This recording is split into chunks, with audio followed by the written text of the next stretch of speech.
یوں ہی سلطان صلاح الدین ایوبی اپنی شاہانہ نشست پر بیٹھا، سرپٹ دوڑتے گھوڑوں کے ٹاپوں کی آوازیں سنائی دینے لگی۔ گھوڑے جب روشنی میں آئے تب اس نے دیکھا کہ 4 گھوڑے دائیں سے اور 4 بائیں سے آ رہے تھے۔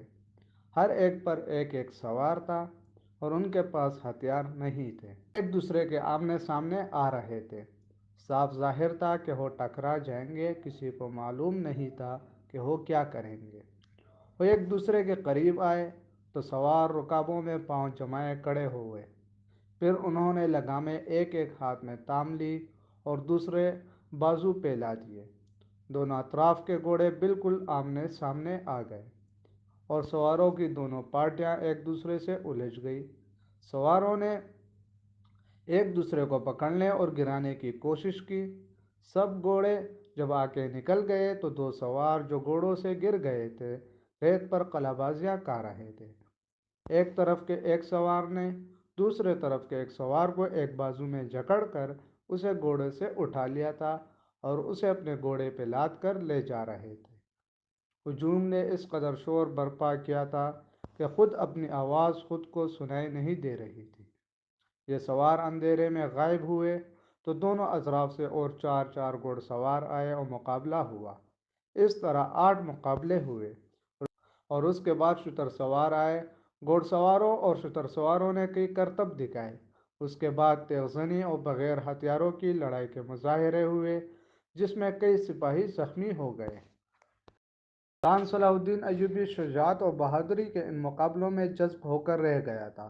اسے ایسی ہی بہادر فوج کی ضرورت تھی۔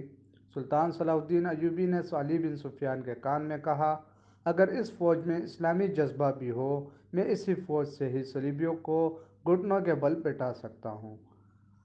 اگر ناجی سے کمان لی جائے تو جذبہ بھی پیدا کیا جا سکتا ہے، علی بن سفیان نے کہا۔ مگر صلاح الدین ایوبی ناجی جیسے سالار کو سبکدوش نہیں کرنا چاہتا تھا بلکہ سدھار کر راہ حق پر لانا چاہتا تھا۔ وہ اس جشن میں اپنی آنکھوں سے یہی دیکھنے آیا تھا کہ یہ فوج اخلاقی اور مہارت کے لحاظ سے کیسی ہے۔ اس کو ناجی کے اس بات سے ہی مایوسی ہوئی تھی کہ ناجی کے کمانڈر اور سپاہی شراب پینا چاہتے ہیں اور ناچ گانا بھی ہوگا۔ سلطان صلاح الدین ایوبی نے اس درخواست کی منظوری صرف اس وجہ سے دی تھی کہ وہ دیکھنا چاہتا تھا کہ یہ فوج کس حد تک عیش و عشرت میں ڈوبی ہوئی ہے۔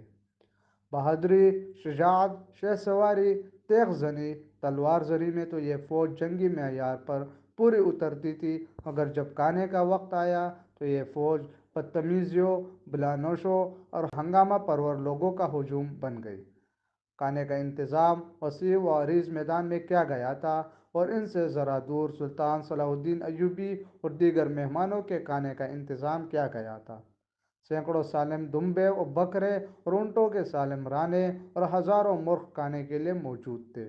دیگر لوازمات کا کوئی شمار نہ تھا اور سپاہیوں کے سامنے شراب کے چھوٹے چھوٹے مشکیزیں اور صراحیاں رکھ دی گئی تھیں۔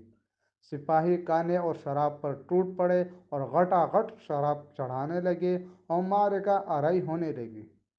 سلطان صلاح الدین ایوبی یہ منظر دیکھ رہا تھا اور خاموش تھا۔ اس کے چہرے پر کوئی تاثر نہ تھا جو یہ ظاہر کرتا کہ وہ کیا سوچ رہا ہے۔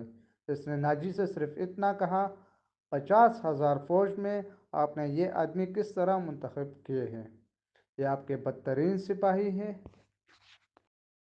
اگر تم لوگ نئے ہو تو سبسکرائب کرو، وہ جو لال والا بٹن ہے اس کے ساتھ سکیم کرو یا پھر محفل جماؤ، مجھے نہیں پتا، بس کلک ہو جائے۔